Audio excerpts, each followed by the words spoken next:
Hi everyone, আমি Pratyusha, a married corporate woman trying to balance between work and life. আজকে Saturday, office ছুটি। অনেক দিন ধরেই ভাবছি বেড কভারটা চেঞ্জ করব, সময় পাচ্ছিলাম না। আমার না ঘর গোছাতে আর ঘর সাজাতে ভীষণ ভালো লাগে। মনে হয় মাইন্ডটা রিসেট হয়ে যায়। এখন এটা একটা হবিই বলতে পারো। এবার চলো নিচে যাই, একটু চা খেয়ে নেব। তারপর আবার শুরু করতে হবে লাঞ্চের প্রিপারেশন।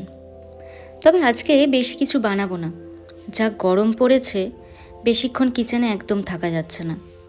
আজ দুপুরে ডিম হবে, তাই ডিমটা ফার্স্টেই বয়েল করতে বসিয়ে দিলাম।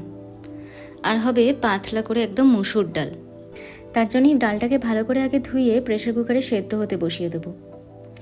এটা ততক্ষণ হতে থাক, আর আমি ওদিকে ততক্ষণ আলুটা কেটে নিই। করবো আজকে একটু আলু ভাজা। এটা অবশ্য বড়মশাইয়েরই আবদার, তার যে ফেভারিট। এটা পেলে তার আর কিচ্ছু লাগে না। তবে আমি না খুব কম অয়েলেই ভাজার চেষ্টা করি। এর একটা মজার ট্রিক আমি ফলো করি, চলো তোমাদের বলি আজকে।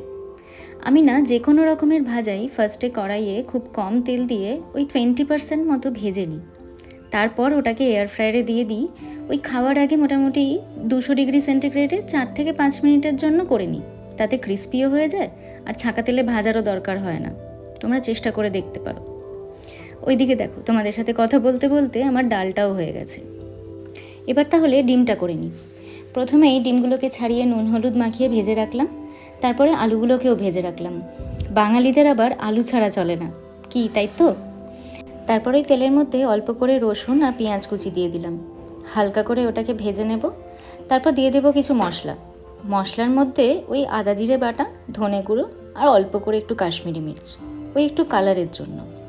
আমি না রান্নায় শুকনো লঙ্কার গুঁড়ো একদম ইউজ করি না, তার বদলে কাঁচা লঙ্কাটাই বেশি প্রেফার করি। এই দেখো, আমার ডিমের ঝোলটাও কিন্তু হয়ে গেছে। তো চলো আজকে এই পর্যন্তই। ভিডিওটা ভালো লাগলে একটা লাইক করে দিও, আর চ্যানেলটাকে সাবস্ক্রাইব করতে ভুলো না।